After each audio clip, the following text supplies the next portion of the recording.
Omukubisi w'ekikolwa olukulu Anetamu alagidde abasirikale ab'oku nguudo ababiri abasaasaanidde ennyo emitimbagano omuli Tusime Abdallah ng'ono yalabwako ng'enkuba emukuba wabula nga akyagenda mu maaso n'okulambika eby'entambula ku luguudo.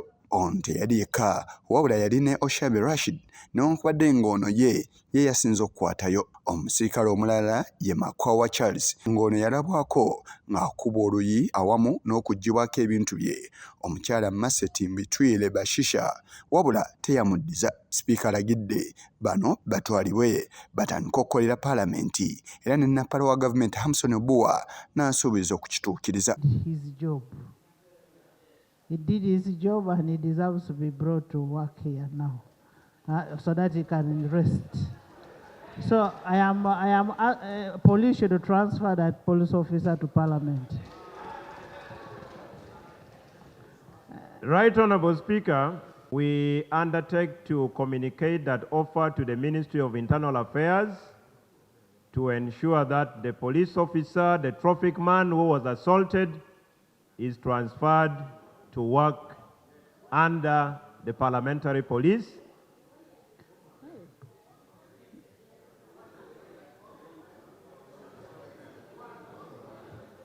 Honorable members, both of them. The Speaker, okay, both of them. The Speaker has ruled. Both of them. In the first case was one, but now she has said both. Sipiika okuvayo bw'ati asinzire mu kuggulawo olutalo lwa Palamenti enkya ya leero era ng'atandise n'akutendereza abasirikale bano engeri gye baayolesezaamu obukugu nga bakola emirimu gyabwe.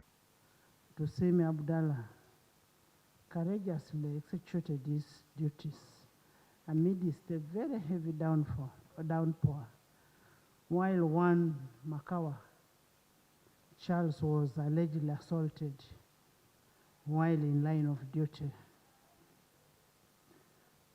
We acknowledge the sacrifice that our police officers, our police personnel are doing, and we urge the public to treat them with respect. Sipiika era yeetondedde eggwanga olw'ekikolwa ekyakoleddwa Mase Bashisha eky'okkuba omusirikale. That is an embarrassment to all the women in Uganda. And on that note, I want to apologize on behalf of all the women. That not all the women do that. The women that we have in Uganda are mothers. The women respect themselves. We cannot go on rampage and start slapping our sons. We want to apologize for that.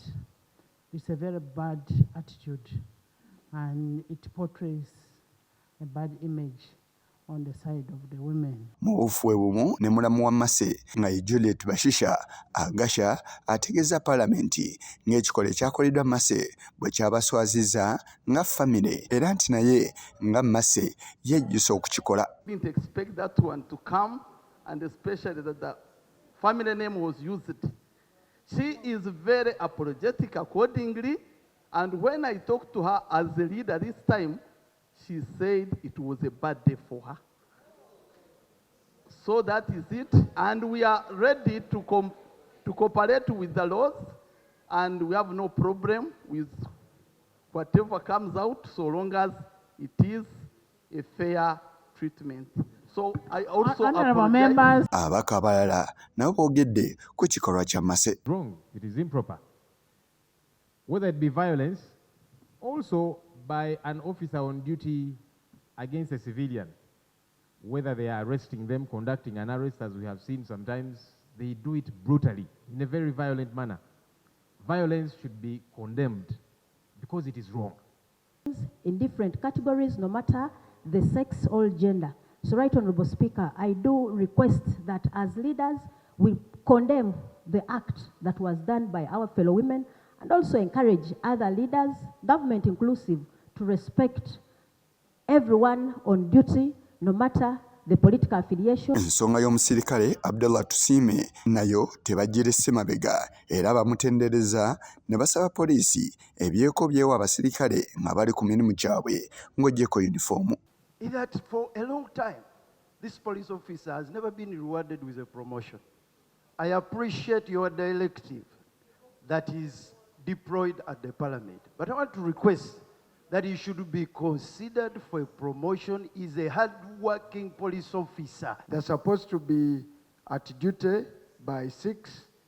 So for the whole day, power is off. So if government of Uganda cannot provide power 24/7 for the police barracks, whom will they give power to? Bagenza okumaliriza nga balagidde minisita ow'ensonga ez'omunda okujja na lipoota ekwata ku mbeera y'abasirikale omuli n'omusaala gwabwe awamu n'ebikozesebwa. Mase Timbitwire Bashisha olunaku lwajjo yalabiseeko mu maaso g'omulamuzi wa kkooti ento e Nakawa era n'amusomera emisango omuli okukuba omuntu, okugezaako okubba, obutagoberera amateeka ga ku nguudo n'emisango emirala.